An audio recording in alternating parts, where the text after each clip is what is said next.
ॐ नमो भगवते वासुदेवाय। ॐ नमो भगवते वासुदेवाय। ॐ नमो भगवते वासुदेवाय। हरे कृष्णा। सभी भक्तों को सादर प्रणाम। श्रीमद् भागवतम महापुराण सत्रों की इन श्रृंखला में आज सत्र 377 377 में सभी भक्तों का स्वागत है। हम सभी यहाँ पर 18,000 श्लोकों वाले श्रीमद् भागवतम महापुराण को अंतर्राष्ट्रीय कृष्ण भावनामृत संघ के संस्थापक आचार्य कृष्ण कृपा मूर्ति श्री श्रीमद् अभय चरणारविंद भक्ति वेदांत स्वामी श्रील प्रभुपाद की पुस्तकों के मार्गदर्शन में भक्तों के संग श्रवण पठन और मनन करने का प्रयास कर रहे हैं। जैसा कि सत्रों का प्रारूप है, वर्तमान विषय वस्तु का संक्षिप्त अवलोकन, तत्पश्चात मंगलाचरण और उसके बाद एक एक श्लोक का वाचन, अनुवाद और शिल प्रभुपाद के तात्पर्य के प्रकाश में विषय वस्तु को सम्यक रूप से भाती रूप में समझने का हम प्रयत्न करेंगे। वर्तमान विषय वस्तु के अवलोकन के क्रम में यदि हम सभी को स्मरण हो तो हम सभी स्कंद 7 अध्याय 8 पर हैं। अध्याय 8 जहां पर भगवान नृसिंह देव का प्राकट्य होने जा रहा है, क्योंकि प्रहलाद महाराज ने अपने गुरुकुल के सहपाठियों को, जहां उनके शिक्षक शुक्राचार्य के पुत्र शंड और अमर्क हैं, उनकी उपस्थिति के होते हुए भी समयावकाश में भगवान विष्णु की भक्ति करके किस प्रकार इस जीवन के श्रेष्ठत्व उद्देश्य को प्राप्त किया जा सके, इसका उपदेश देने में वो सक्षम रहे। और उनके उपदेश के परिणाम स्वरूप सहपाठियों ने शंड और अमर्क की शिक्षा को स्वीकार करने से अस्वीकार कर दिया। उन्होंने उन बिंदुओं पर प्रहलाद महाराज द्वारा प्रदत्त शिक्षा को श्रेष्ठतर बताते हुए जीवन में अनुपालन करने की इच्छा व्यक्त की। और श्रील प्रभुपाद लिखते हैं यहाँ पर, शंड और अमर्क ने बिना विलंब के हिरण्यकशिपु को ये सूचना पहुंचा दी, क्योंकि वो भयभीत हो गए कि हिरण्यकशिपु जो स्वयं को भगवान समझने लगा था, इस सूचना से किसी भी प्रकार प्रसन्न नहीं होंगे। अहंकारी व्यक्ति,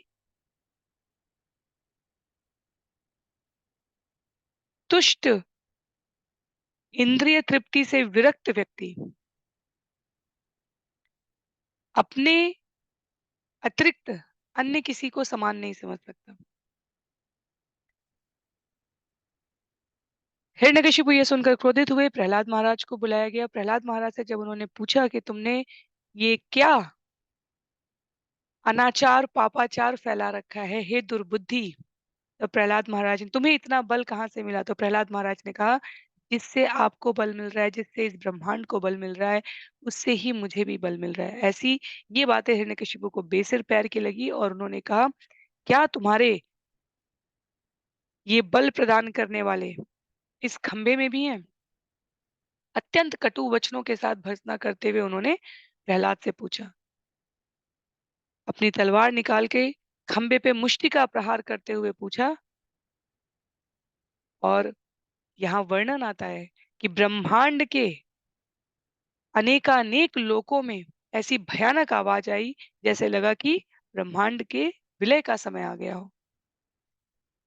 जब आवाज देवताओं के निवासों तक पहुंची और तो देवताओं ने सोचा कि अब तो हमारे लोगों के विनाश का समय आ गया है। तो यहाँ तक हमने श्रवण किया था। श्लोक संख्या 16 से हम लोग आज के सत्र में श्रवण करेंगे मंगलाचरण और उसके पश्चात एक एक श्लोक का वाचन।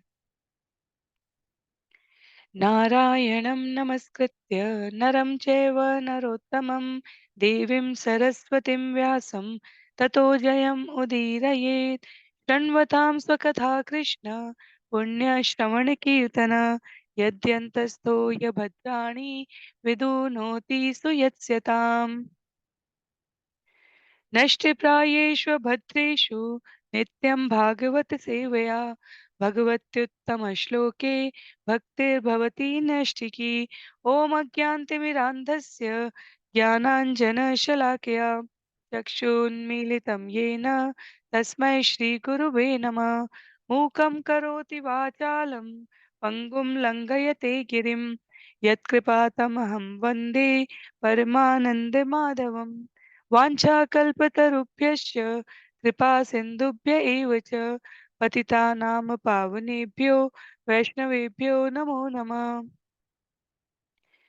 जय श्री कृष्ण चैतन्य प्रभु नित्यानंद श्री अद्वैत गदाधर श्रीवासादि गौर भक्तवृंद हरे कृष्ण कृष्ण कृष्ण हरे हरे हरे राम राम राम हरे हरे हरे कृष्ण कृष्ण कृष्ण हरे हरे हरे राम राम राम हरे हरे हरे कृष्णा कृष्ण कृष्ण हरे हरे हरे राम राम राम हरे हरे। हरे कृष्णा। तो पुनः सभी भक्तों को सादर प्रणाम। सत्र 377 में हम सभी आज यहाँ स्कंद 7 अध्याय 8 जिसका नाम है भगवान नरसिंह द्वारा हिरण्यकशिपु का वध, इसके भाग 2 श्लोक संख्या 16 से विषय वस्तु को श्रवण करेंगे। तो 1 से 13 तक जैसा हम सभी ने पुनरावृत्ति में देखा प्रहलाद और हिरण्यकशिपु का संवाद है। 14 से लेकर 22 तक भगवान नरसिंह देव का प्राकट्य है। तो आरंभ करते हैं। जिनके पास पुस्तक है मेरा अनुरोध रहेगा आप पुस्तकों का प्रयोग करें। अन्य सभी की सुविधा के लिए स्क्रीन पर श्लोक भी प्रस्तुत किए जाएंगे। तो देव भाषा संस्कृत जिसके उच्चारण मात्र से समस्त प्रकार की नकारात्मकता का नाश होता है, हम सभी प्रयत्न करेंगे कि इनका वाचन हम कर सकें। स्कंद 7 अध्याय 8 श्लोक संख्या 16। तवेक्रमन् पुत्रवधेप्सुरोजसा निशम्य निर्हादमपूर्वमद्भुतम् अन्तःसभायां न ददर्श तत्पदम् वितत्र सूर्येण सुरारियूथपा। अपने पुत्र को मारने के इच्छुक हिरण्यकशिपु ने जो इस तरह अपना अद्वितीय शौर्य दिखला रहा था, जब एक अद्भुत भीषण घोर ध्वनि सुनी जिसे इसके पूर्व उसने कभी नहीं सुना था। इसी ध्वनि को सुनकर अन्य असुर नायक भी भयभीत हुए। उस सभा में इस ध्वनि के उद्गम को कोई नहीं ढूंढ पाया। तो पहली ध्वनि तो हिरण्यकशिपु ने की थी खंबे पर प्रहार करके। ऐसा लगा जैसे वज्रपात हो गया हो। सबको लगने लगा कि हमारे लोकों का नाश हो जाएगा। पर अब जो दूसरी या ऐसा अद्वितीय शौर्य दिखाने वाले हिरण्यकशिपु ने जो दूसरी भीषण घोर ध्वनि सुनी जो उसके पूर्ववर्ती कभी नहीं सुनी गई थी, तब उसे सुनकर हिरण्यकशिपु ही नहीं अपितु उसके सेना नायकों को असुर नायकों को भी अत्यंत भय का अनुभव हुआ है। श्रील प्रभुपाद यहाँ तात्पर्य में अध्याय 7 श्लोक संख्या 8, तो हम सभी स्कंद 7 अध्याय 8 कर रहे हैं। श्रील प्रभुपाद भगवत गीता अध्याय 7 श्लोक संख्या 8 का उल्लेख करते हुए कहते हैं रसोपमसु कौन्तेय प्रभास्मि शशि सूर्ययो प्रणव सर्ववेदेषु शब्द खे पौरुषम नृष। हे कुंती पुत्र अर्जुन, मैं ही जल का स्वाद, सूर्य तथा चंद्रमा का प्रकाश, वैदिक मंत्रों का ओम शब्द तथा आकाश एवं मनुष्य के पुरुषार्थ की ध्वनि हूँ। भगवान स्पष्ट करते हैं ये जो आकाश में ये जो भीषण ध्वनि सुनाई दे रही है उसे भगवान की सर्वत्र उपस्थिति की ये पंक्ति चरितार्थ होती है। हिरण्यकशिपु जैसे असुर भगवान की परम नियंत्रक शक्ति का अनुभव कर सके, इसके लिए भगवान ने अपने आप को प्रकट किया है। तो हिरण्यकशिपु भयभीत हो गया। कितना भी बलशाली व्यक्ति क्यों ना कितना भी बलशाली व्यक्ति क्यों ना हो, जिस क्षण वो विस्मृत कर देता है कि परम नियंत्रक भगवान है, उस क्षण के बाद का हर जीवन का क्षण उसका भय में ही बीतता है। हमारे पास कोई सामर्थ्य ना हो पर ये परम विश्वास हो बच्चे की तरह माता पिता हमारे संरक्षक है। अपनी अत्यंत नाजुक अवस्था में भी हम उस भय का अनुभव नहीं करते हैं। जो बलशाली व्यक्ति यह सोचकर कि वो भगवान से भी अधिक बलशाली है, उस हर क्षण में भय का अनुभव करता है। तो हिरण्यकशिपु तथा उसके संगी असुर जो उस ध्वनि के रूप में भगवान की उपस्थिति से भयभीत थे, उस ध्वनि के उद्गम का पता नहीं लगा पा रहे थे। श्लोक संख्या 17 में सत्यम विधातुम निजभृत्य भाषितम व्याप्तिम च भूतेषु अखिलेषु चात्मन अदृश्यतातीत अद्भुत रूपमुद्वहन् स्तंभे सभायाम न मृगम न मानुषम। अपने दास प्रहलाद महाराज के वचनों को सिद्ध करने के लिए कि वे सत्य हैं, अर्थात यह सिद्ध करने के लिए कि भगवान सर्वत्र उपस्थित है, यहाँ तक कि सभा भवन के खंबे के भीतर भी हैं, भगवान श्री हरि ने अपना अभूतपूर्व अद्भुत रूप प्रकट किया। यह रूप न तो मनुष्य का था न सिंह का। इस प्रकार भगवान उस सभा कक्ष में अपने अद्भुत रूप में प्रकट हुए। तो नरसिंह देव भगवान की जय। जब हिरण्यकशिपु ने पूछा है प्रहलाद महाराज से तुम्हारा भगवान कहाँ है, क्या इस खंबे में उपस्थित है? और प्रहलाद महाराज उत्तर देते हुए कहते हैं हाँ, मेरे भगवान सर्वत्र उपस्थित हैं। तब हिरण्यकशिपु को ये विश्वास दिलाने के लिए कि प्रहलाद महाराज का कथन कितना निर्भ्रांत भ्रांति से रहित है, भगवान उस खंबे से प्रकट हुए, आधे मनुष्य आधे सिंह के रूप में। और हिरण्यकशिपु को ये स्पष्ट ही नहीं हो पा रहा है, ये विराट देव सिंह है या मनुष्य है। जब भगवान कहते हैं कि कौन्तेय प्रतिजानाति न मे भक्त प्रणश्यति, मेरे भक्त का कभी विनाश नहीं हो सकता। और प्रहलाद महाराज के कथन की पुष्टि करने के लिए भगवान वहां उपस्थित हुए। प्रहलाद को विश्वास है कि वो मारे नहीं जा सकते जब तक भगवान की इच्छा ना हो। जब स्वयं भगवान रक्षा कर रहे हैं तो फिर भय होने की क्या बात है। और बार बार हिरण्यकशिपु जो मारने की धमकी दे रहा था, भय पर आघात करने की। शत्रु हमेशा हमारे भय पर आघात करते हैं और इसीलिए शरणागति के द्वारा निशंक स्वयं को रक्षित होने की बात आचार्यों द्वारा कही गई है। तो इसमें कहीं भी किसी प्रकार की शंका की कोई आवश्यकता ही नहीं है। तो भगवान खंबे से प्रकट होकर कहते हैं चिंतित मत हो, मैं यहाँ उपस्थित हूँ। नृसिंह देव के रूप में प्रकट होकर श्रील प्रभुपाद लिखते हैं भगवान ने ब्रह्मा जी के उस कथन की भी वचनों की भी लाज रखी जिसमें उन्होंने कहा था ना तो किसी पशु के द्वारा वध होगा ना किसी मनुष्य के द्वारा। नरसिंह देव के जब हम शरीर को उपस्थिति को देखते हैं तो ना वो मनुष्य कहे जा सकते हैं ना सिंह कहे जा सकते हैं। तो ये सुंदर वर्णन है। नरसिंह देव यहाँ पर प्रकट हो रहे हैं। श्लोक संख्या 18 में न सत्वमेनं परितो विपश्यन् स्तम्भस्य मध्यादनुनिर्जिहानम् नायं मृगोऽपि नरो विचित्रम् अहो किमेतत् न रूपम। जब हिरण्यकशिपु उस ध्वनि का स्रोत ढूंढने के लिए इधर उधर देख रहा था तो उस खंबे से भगवान का एक अद्भुत रूप प्रकट हुआ जो न तो मनुष्य का था और न सिंह का माना जाता था। हिरण्यकशिपु आश्चर्यचकित हुआ, ये कैसा प्राणी है जो आधा पुरुष तथा आधा सिंह है, क्योंकि ब्रह्मा जी की सृष्टि से प्रकट जीव नहीं है, ये प्राणी नहीं है ये। इसलिए आचार्य कहते हैं असुर प्रवृत्ति के लोग परमेश्वर की असीम शक्ति का अनुमान नहीं लगा सकते और इसलिए कहता है केवल भक्त भगवान के अनुग्रह से उनके बारे में जान पाते हैं। हम अपने सीमित शरीर की इंद्रिय शक्तियों से असीमित भगवान का संपूर्ण प्रभाव विस्तार स्वरूप नहीं जान सकते। उसके लिए हमें भगवान का भक्त बनना पड़ता है। असुर कहते हैं मैं ही अहम सर्वशक्तिमान, मैं ही हूं सबसे बड़ा। भगवान के इस कथन को वो स्वयं का कथन बना लेते हैं।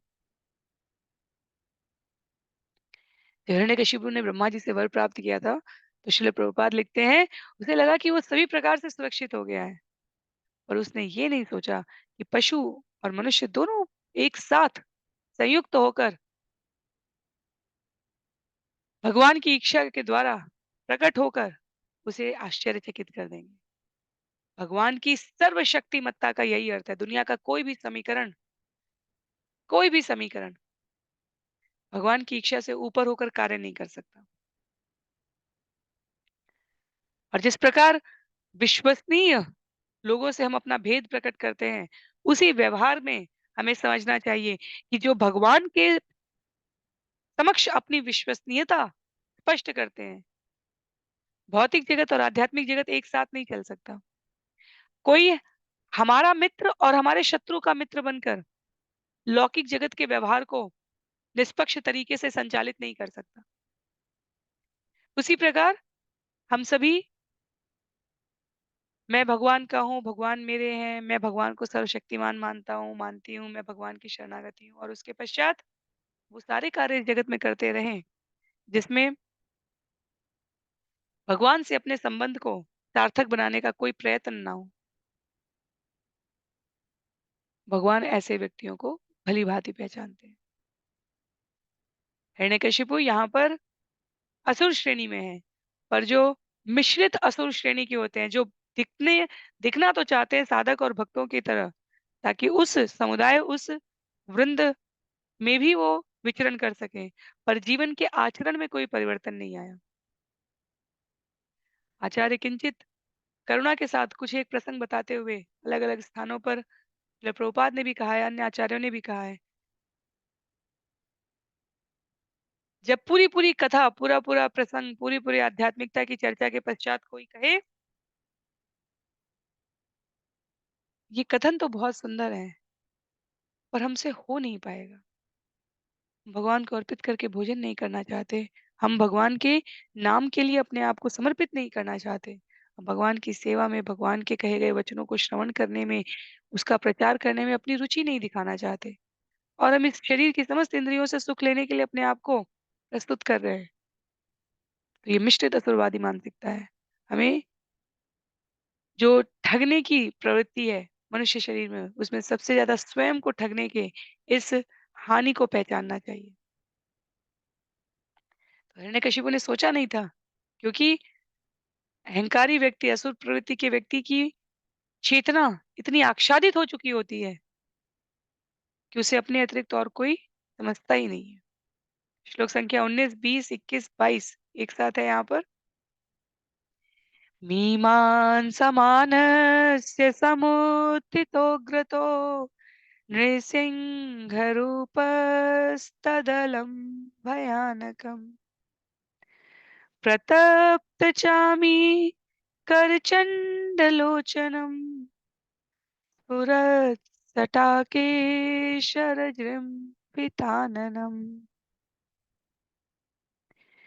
करालदंष्ट्रं करवालचञ्चल शुरान्तजिह्वं भ्रिकुटीमुखोल्बणम् स्तब्धोर्ध्वकर्णं गिरिकन्तराद्भुतम् व्यात्तास्य नाशम् अनुपेदभीषणम् दिवि स्पृशत्कायमदीर्घफीवर ग्रीवोरुवोक्ष स्थलमल्पमध्यमम्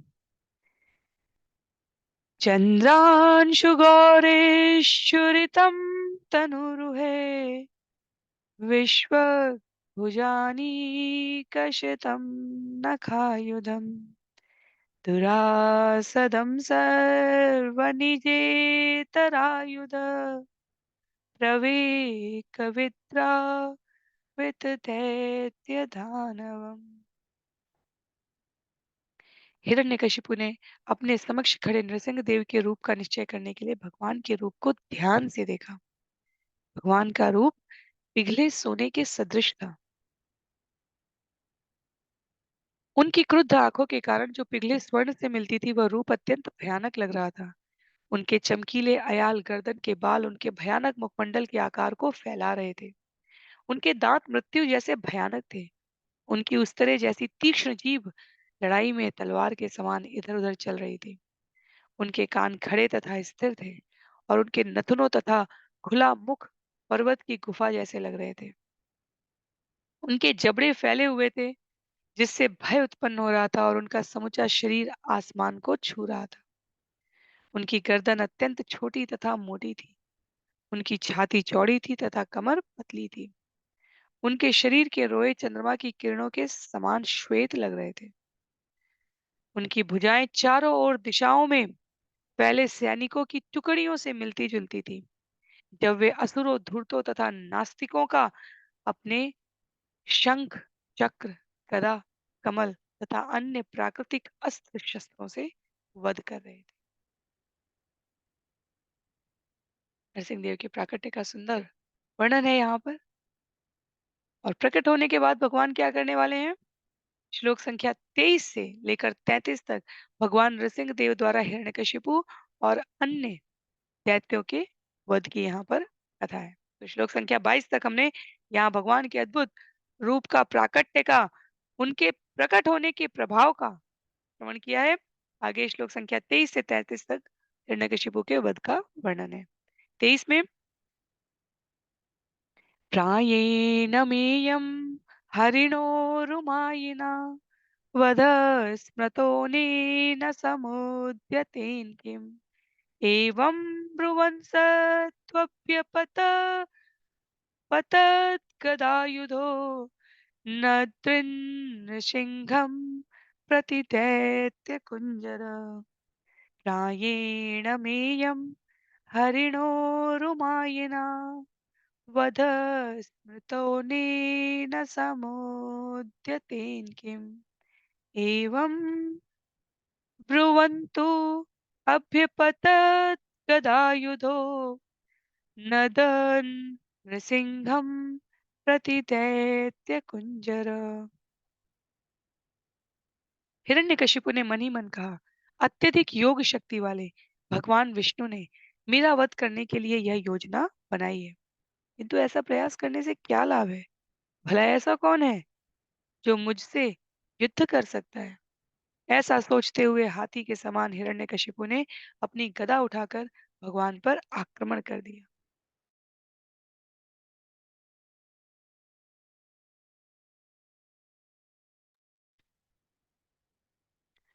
भगवान प्रकट है, सामने है, पर हिरण्यकशिपु सोचता है, कौन है भगवान?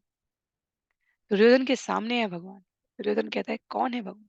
बांधने चला था दुर्योधन भगवान को, जब शांति वार्ता करने के लिए भगवान गए। ये स्मरण करने के पश्चात भी कि द्रौपदी की रक्षा किस प्रकार की गई थी,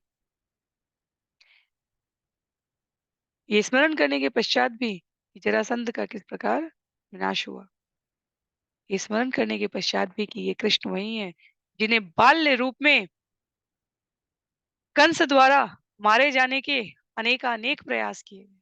सामने खड़े हैं भगवान, पर अहंकारी आसुरी प्रवृत्ति का जीव सोचता है, प्राणी सोचता है, कौन मुझसे युद्ध कर सकता है, कौन मुझे मार सकता है, कौन है मेरे समक्ष, तो कोई और है ही नहीं। श्लोक संख्या 24 में अलक्षितोग्नो पतित पतंगमो यथा नृसिंहो जसिसोऽसुरस्तदा न तद्विचित्रं खलु सत्त्वधाम्नि स्वतेजसा योऽनुपुरापि भत्तमा। जिस तरह एक बेचारा छोटा पतंगा बरबस अग्नि में गिरकर अदृश्य हो जाता है, उसी तरह जब हिरण्यकशिपु ने तेजोमय भगवान पर आक्रमण किया तो वह अदृश्य हो गया। यह आश्चर्यजनक नहीं है, क्योंकि भगवान सदैव सतोगुण की स्थिति में रहते हैं। प्राचीन काल में सृष्टि के समय वे अंधकारपूर्ण ब्रह्मांड में प्रविष्ट हो गए थे और उन्होंने अपने आध्यात्मिक तेज से प्रकाशित कर दिया था।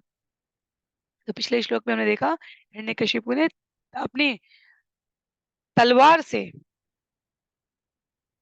गदा से क्रमशः वो प्रहार करने का प्रयत्न करेगा, पर जैसे छोटा सा कीट पतंगा अग्नि के ज्वाला में गिरकर अदृश्य हो जाता है।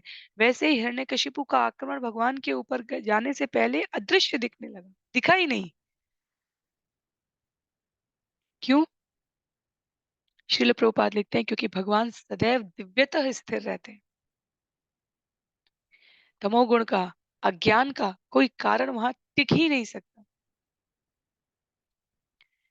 चैतन्य महाप्रभु के प्रसंग में मध्य लीला चैतन्य चरितामृत अध्याय 22 श्लोक संख्या 31 का उल्लेख है यहाँ पर। कृष्ण सूर्य सम माया हय अंधकार, यहाँ कृष्ण तहाँ नहीं माया र अधिकार। भगवान प्रकाश है और अविद्या अंधकार है। जहाँ भगवान रहते हैं वहां अविद्या नहीं रहती। भगवान प्रकट हुए हैं इसलिए क्योंकि प्रहलाद महाराज ने भक्ति योग प्रदर्शित किया है, और जैसे ही भगवान प्रकट हुए हैं वैसे हिरण्यकशिपु के रजोगुण का तमोगुण का प्रभाव वहां से समाप्त हो जाएगा, क्योंकि भगवान का शुद्ध शतोगुण ब्रह्म तेज वहां पर प्रधान तत्व हो गया। उस प्रखर तेज के समक्ष हिरण्यकशिपु का वार ही नहीं अपितु हिरण्यकशिपु भी अदृश्य सा हो गया, अर्थात उसका प्रभाव नगण्य हो गया। और उदाहरण दिया गया बिल्कुल आरंभ में जब ब्रह्मा जी सृष्टि के लिए प्रयत्न कर रहे हैं, अंतःकरण की प्रेरणा से तप करने के पश्चात स्वयं को इस सेवा के लिए प्रस्तुत करते हैं।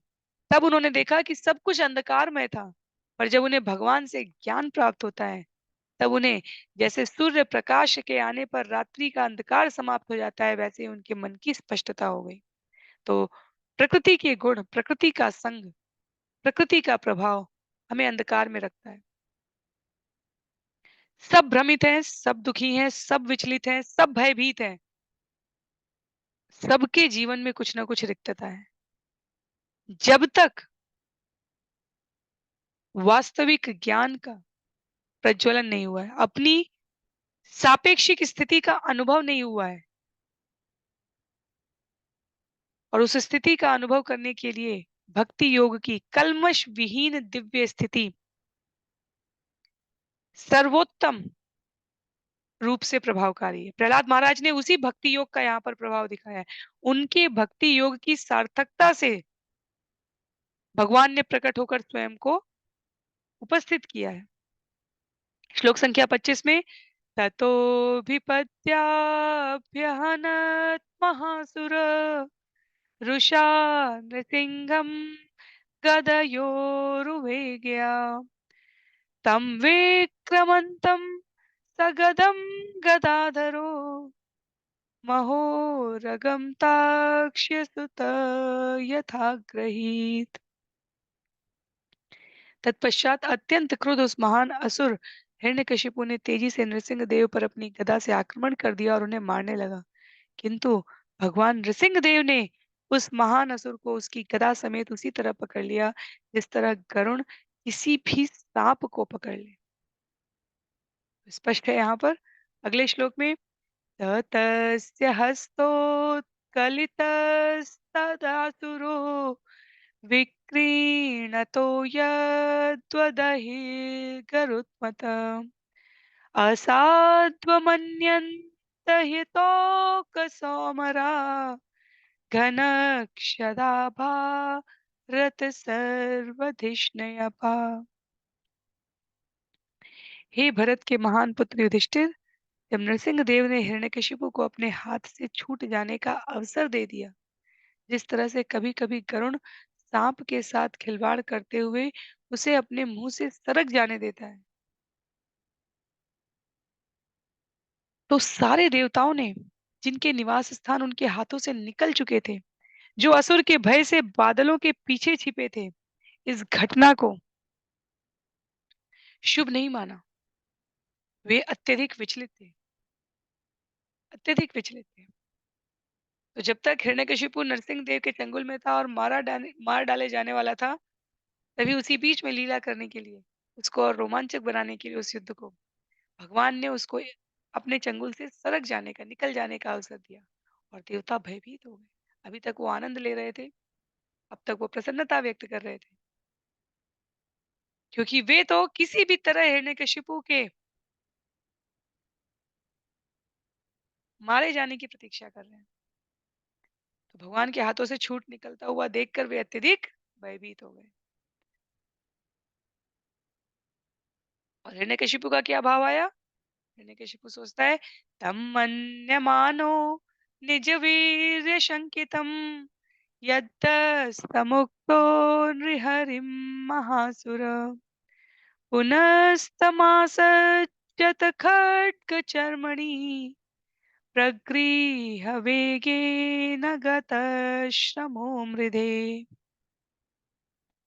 जब हिरण्यकशिपु नृसिंहदेव के हाथों से छूट गया तो उसे यह मिथ्या विचार हुआ कि भगवान उसके शौर्य से डर गए।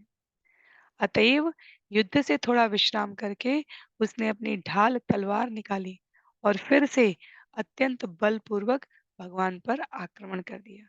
तो भगवान ने थोड़ा रोमांचक किया इसको, युद्ध को, हिरण्यकशिपु को अवसर दिया और उसकी समता इस भौतिक जगत से करते हुए श्रील प्रभुपाद कहते हैं, जब अधर्मी व्यक्ति भौतिक सुख सुविधाएं भोग रहा होता है तो अल्प बुद्धि लोग कभी कभी सोचते हैं कि ये कैसी बात है कि पापी तो आनंद कर रहा है और पुण्यात्मा कष्ट पा रहा है। अच्छे लोगों के साथ बुरे लोगों के साथ अच्छा क्यों होता है, अच्छे लोगों के साथ बुरा क्यों होता है, जो हमारा विषय होता है भगवत गीता के सत्रों के प्रकाश में श्रवण करने का। तो यदि जब भी जीव को ये भाव आए कि ये पापी तो आनंद कर रहा है जबकि पुण्यात्मा कष्ट पा रहा है, तो उसका उत्तर देते हुए श्रील प्रभुपाद कहते हैं, परमेश्वर की इच्छा से कभी कभी पापी व्यक्ति को भौतिक जगत का भोग करने का अवसर प्रदान किया जाता है, जिससे उसे इस बात का भ्रम हो कि वो प्रकृति के चंगुल में तो है ही नहीं, और इस प्रकार की अल्प ज्ञान प्रवृत्ति में उसे कभी कभी क्रीड़ा करने का अवसर दिया जाता है। वो व्यक्ति जो ये सोच रहा होता है कि प्रकृति के नियमों के विरुद्ध कार्य करके उसका जीवन सुखमय रह सकता है, उसे कभी दंड नहीं मिलेगा, उसको कुछ समय का ये अवकाश प्रदान किया जाता है। तो यहाँ पर हिरण्यकशिपु को भी वो अवसर दिया गया नरसिंह देव के चंगुल से मुक्त होने का। तो लिखते हैं श्रील प्रभुपाद कि हिरण्यकशिपु को अंततः नरसिंह देव के हाथों मरना ही है, लेकिन ये कौतुक देखने के लिए कि वो क्या व्यवहार करता है, क्या सोचता है, उन्होंने उसे अपने हाथों से छूटने का अवसर प्रदान किया है। श्लोक संख्या 28 में आगे वर्णन करते हुए कहते हैं, तं शेन वेगं शतचन्द्रवर्तमभिश्चरन्तमक्षेत्रमुपर्यधो हरि कृत्वाट्टहासं खरमुत्स्वनोल्बणम् निमीलिताक्षं जगृहे महाजव। अट्टहास करते हुए अत्यंत प्रबल तथा शक्तिशाली भगवान नारायण ने हिरण्यकशिपु को पकड़ लिया, जो किसी प्रकार का वार करने की संभावना छोड़े बिना अपनी तलवार ढाल से अपनी रक्षा कर रहा था। वह कभी बाज की गति से आकाश में चला जाता और कभी पृथ्वी पर चला आता था। वह नृसिंह देव की हंसी के भय से अपनी आंखें बंद किए था, भयभीत है। अल्पज्ञानी व्यक्ति वास्तव में इस भौतिक जगत में भी हमने देखा होगा, जिनकी सात्विक प्रवृत्ति नहीं है, जिनके जीवन में भौतिक उपलब्धता ही सर्वस्व है,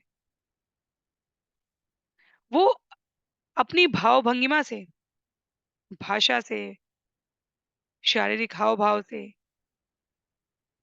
अपने व्यवहार से अत्यधिक सुरक्षित दिखने का प्रयास करते हैं, पर सबसे अधिक भयभीत वही होते हैं।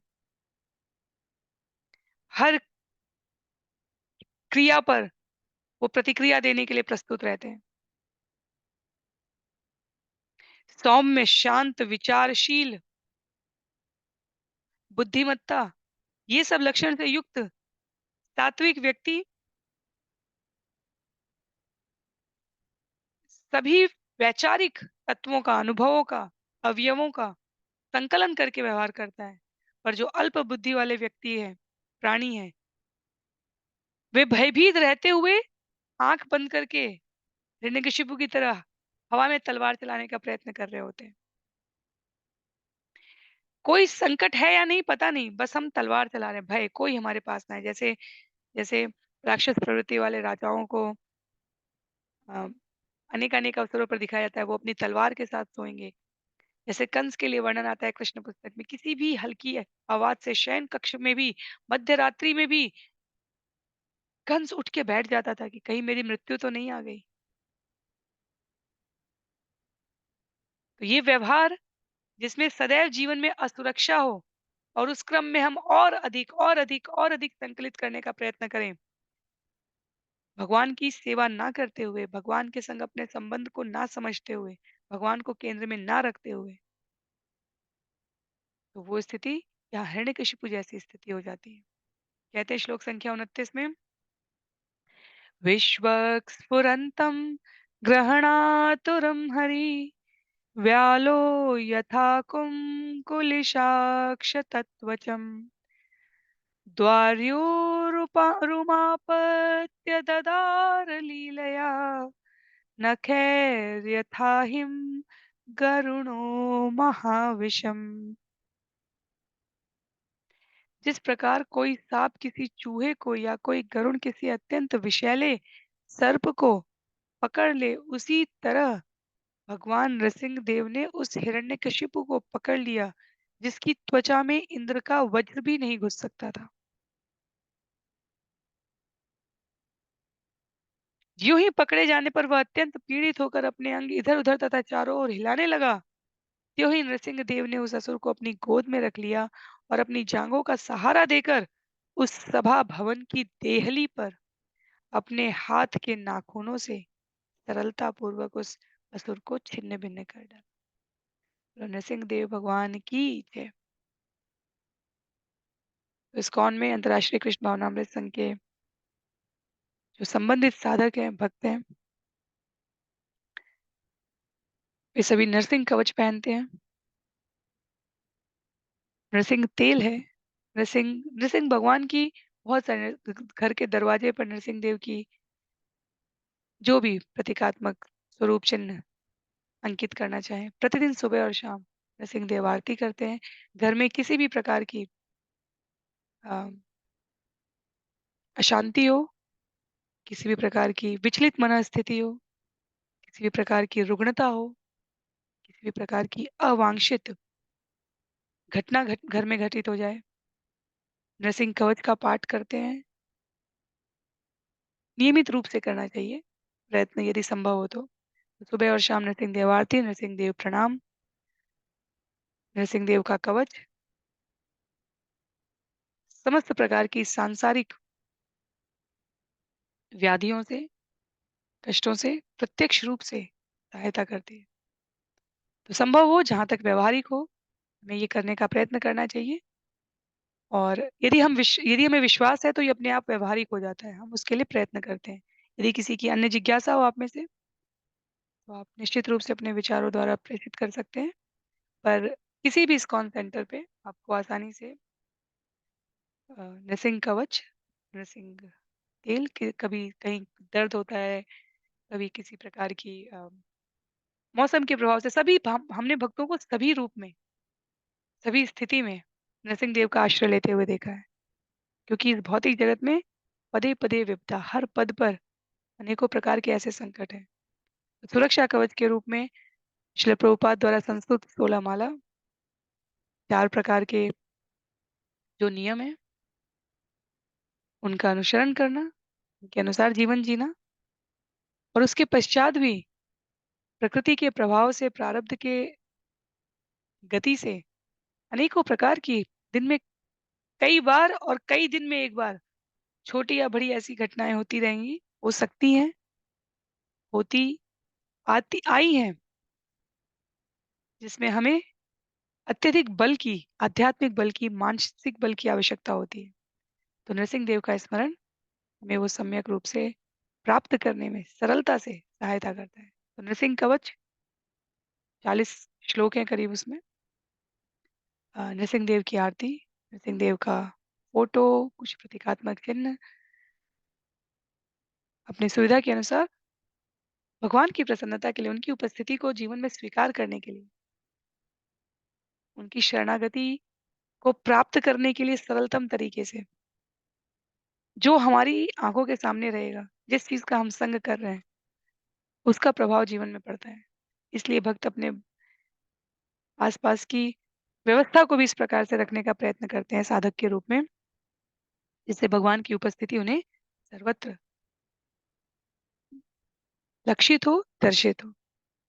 तो यहाँ पर हिरण्यकशिपु, जिसे ब्रह्मा से वरदान प्राप्त था, ब्रह्मा जी का वरदान था कि न स्थल पर मरेगा न आकाश में मरेगा। भगवान ने ब्रह्मा जी के वचन को अक्षत उसका उसको बनाए रखने के लिए हिरण्यकशिपु को अपनी गोद में रख लिया, जांघों पर। न आकाश में है न स्थल पर है। उसे वरदान था कि न रात्रि में मरेगा न दिन में। ब्रह्मा जी के इस वचन को रखने के लिए भगवान ने हिरण्यकशिपु को संध्या समय मारा, जो दिन का अवसान था तथा रात्रि का शुभारंभ था। तो न दिन हुई न रात हुआ। ब्रह्मा जी से उसे ये भी वरदान प्राप्त था कि वह न तो किसी हथियार से मरे, न किसी मृत या जीवित व्यक्ति के द्वारा। और ब्रह्मा जी के वचन को रखने के लिए भगवान नृसिंह देव ने हिरण्यकशिपु के शरीर में अपने नाखून प्रविष्ट करा दिए। वो हथियार नहीं थे, ना ही मृत थे, ना ही जीवित थे। नाखूनों को एक अर्थ में मृत कहा जा सकता है क्योंकि उसे काटते समय हमें कष्ट का अनुभव नहीं होता, और उसे जीवित भी कह सकते हैं क्योंकि वो बढ़ता रहता है। तो अहंकारी, अल्पज्ञानी, असुर प्रवृत्ति का व्यक्ति, जीव, प्राणी इस जगत में सोचता है कि उससे अधिक बुद्धिमान कोई नहीं। और जब हम भगवान द्वारा प्रस्तुत समाधान देखते हैं, तब वो अद्भुत होता है, अलौकिक होता है, दिव्य होता है, क्योंकि हमें लगता है ये तो इतनी सरलता से होने वाला विषय था। कैसे? हमें इस बात का विवेक नहीं आया। विवेक किसे प्राप्त होता है? विवेक उसे प्राप्त होता है जो सतत मनन करता है। सर्वस्य चाहम यदि सन्निविष्टो, तो अंतःस्थल में स्थित परमात्मा समुचित मार्गदर्शन करते हैं, प्रकाश प्रदान करते हैं। ब्रह्मा जी और देवता तक व्यथित थे, विचलित थे, भ्रमित थे। हिरण्यकशिपु कैसे मरेगा? भगवान ने उस समय भी कहा था, मेरे द्वारा इसकी व्यवस्था कर ली गई है। तो हिरण्यकशिपु के माध्यम से भगवान साधकों को निशंक कर रहे हैं कि जो वरदान, जो समीकरण बनाकर हिरण्यकशिपु अपने आप को अमर विजेता बनाने का प्रयास कर रहा है, वास्तव में वो शब्दों के उन चुनाव की स्वतंत्रता भी उसके पास नहीं थी। भगवान ने स्वयं की प्रसन्नता के लिए, स्थिति को रोमांचक बनाने के लिए, भक्त प्रहलाद के द्वारा भक्ति योग की जो साधना की गई है, उसकी महत्ता स्थापित करने के लिए हिरण्यकशिपु ने अपनी सुरक्षा के लिए जिन वचनों का प्रयोग किया, भगवान ने उसके ऊपर इतनी सरलता से स्वयं को प्रस्तुत करके अपनी सर्वोच्चता को, भगवान को प्रमाणित करने की आवश्यकता नहीं है, अपनी सर्वोच्चता को उन्होंने प्रस्तुत किया है भक्तों की प्रसन्नता के लिए, आशावाद के लिए, सकारात्मकता के लिए। श्लोक संख्या 30 में, संरंभ दुष्प्रेक्ष्य कराललोचनो व्यात्ताननान्तां विलिहन् स्वजीवया अश्रीक्लवाक्ता केशराननो यथान्त्रमाली विपहत्य या हरि। भगवान नृसिंह देव के मुख तथा गर्दन के बाल रक्त के छींटों से सने थे, और क्रोध से पूर्ण होने के कारण उनकी भयानक आंखों की ओर देख पाना असंभव था। वे अपने मुंह की छोट कोरों को जीभ से चाट रहे थे तथा हिरण्यकशिपु के उदर से निकली आंतों की माला से सुशोभित थे। वे उस सिंह की भांति प्रतीत हो रहे थे जिसने अभी अभी किसी हाथी को मारा हो। कई बार भक्तों को, साधकों को अहिंसक शब्द की मान्यता के अंतर्गत किसी भी प्रकार के अस्त्र शस्त्र का, किसी भी प्रकार के न्याय सत्यता की रक्षा के लिए उठाए गए कदम का सामान्य जनों में उतना स्वागत नहीं हो पाता। हम ये विस्मृत कर देते हैं कि भगवान अपनी मनुष्य लीलाओं में, अपने दिव्य अवतारों में धर्म की रक्षा करने के लिए जो आवश्यक है, अधर्म का नाश करने के लिए जो भी यथासंभव प्रयुक्त होना हो, उन साधनों का प्रयोग करने में कभी दुविधा युक्त नहीं दिखे।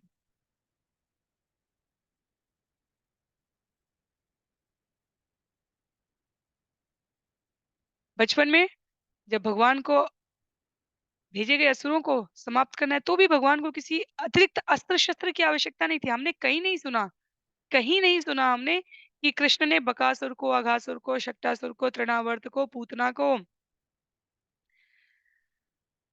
केशी को, धेनुकासुर को, स्वयं कंस को, उसके मुष्टिक चाणूर ग्वल्यापीड़ जैसे भयंकर हाथी को कहीं नहीं लिखा है कि भगवान को किसी अस्त्र का आह्वान करना पड़ा, शस्त्र का प्रयोग करना पड़ा।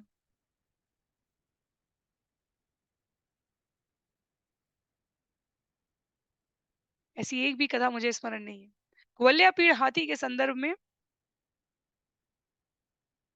बलराम जी का वर्णन आता है कि उन्होंने उसका हाथी का दांत को मारते समय तोड़ के निकाल लिया था। उसे अस्त्र या शस्त्र हम जो भी कहें, पर ये स्पष्ट है कि पूर्ण रूप से स्वतंत्र, पूर्ण रूप से जानकार, पूर्ण रूप से सर्वत्र व्याप्त भगवान को अपने व्यवहार रूप में जब भी धर्म की स्थापना के लिए, अधर्मी का नाश करने के लिए हिंसा की आवश्यकता है, क्योंकि हिंसा से उनका वो व्यक्तिगत लाभ नहीं दिखा रहे हैं, अपितु संरचनाओं को, व्यवस्थाओं को और सुदृढ़ कर रहे हैं। भगवत गीता का वाचन किसी मंदिर, किसी गुफा, किसी घर के भीतर, राजमहल, प्रासाद में नहीं हुआ है, युद्ध क्षेत्र में हुआ है। इसलिए श्रील प्रभुपाद ने अपने सत्रों में स्पष्ट किया है, भक्त सरल होता है, भक्त धर्म की रक्षा के लिए चतुर होता है, भक्त बुद्धिमान होता है, इंटेलिजेंट होता है, और भक्त कभी निष्क्रिय अवस्था में भी नहीं होता। और ये सारे गुणों को जब हम देखें, सक्रिय अवस्था को देखें, सतर्कता को देखें, बुद्धिमत्ता को देखें, और अपने आप को भगवान द्वारा रक्षित होने का हम अनुभव करें जीवन में, तब कहीं भी किसी भी प्रकार की अधर्म की आवाज पर हमने नहीं देखा कि भक्त संकुचित रहता है। भक्त अपनी ओर से प्रयत्न करके भगवान को सर्वस्व मानते हुए अपने समय, सुविधा, साधन, सामर्थ्य का सदुपयोग करके धर्म की रक्षा करता है।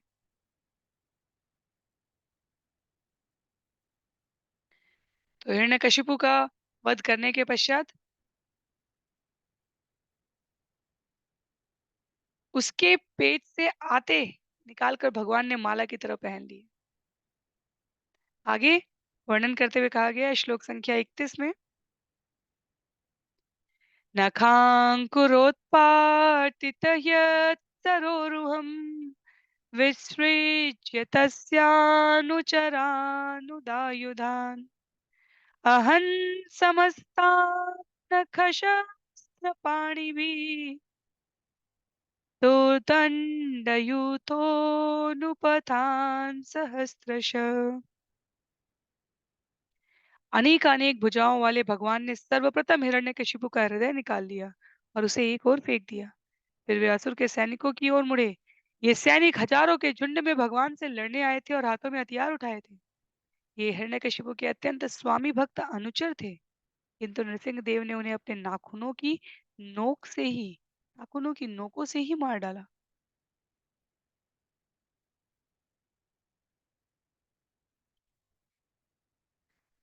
श्री प्रभुपाद कहते हैं, सृष्टि के आरंभ से दो प्रकार के प्राणी रहे हैं, देवता और असुर। देवता भगवान के स्वामी भक्त होते हैं, असुरगण नास्तिक होते हैं।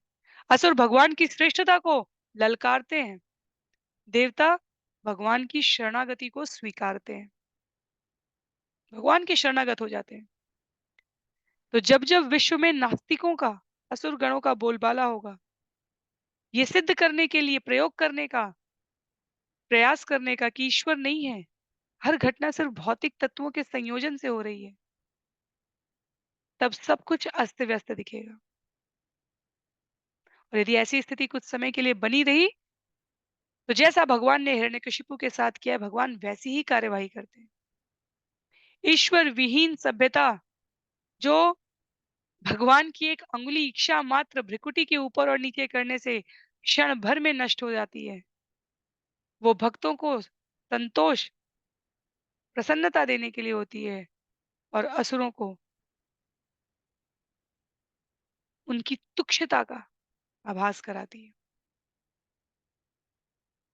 तो आज के लिए श्लोक संख्या 31 पर ही हम लोग सत्र को विराम देंगे। अगले सत्र में श्लोक संख्या 33 से इस विषय को आगे श्रवण करेंगे, जहाँ पर देवताओं के द्वारा नरसिंह भगवान की विजय का हर्षोल्लास है, स्तुति है, भगवान के सुंदर दर्शन की अभिलाषा लिए हुए आए हुए अनेक-अनेक लोगों के जीवों का वर्णन है। सब हम लोग अगले सत्र में श्रवण करने का प्रयास करेंगे। आज के लिए सत्र को यहीं पर समाप्त करते हैं। श्रील प्रभुपाद की जय, श्रील गुरुदेव की जय, अनंत कोटि वैष्णव वृंद की जय, श्रीमद् भागवतम महापुराण की जय। हरे कृष्णा।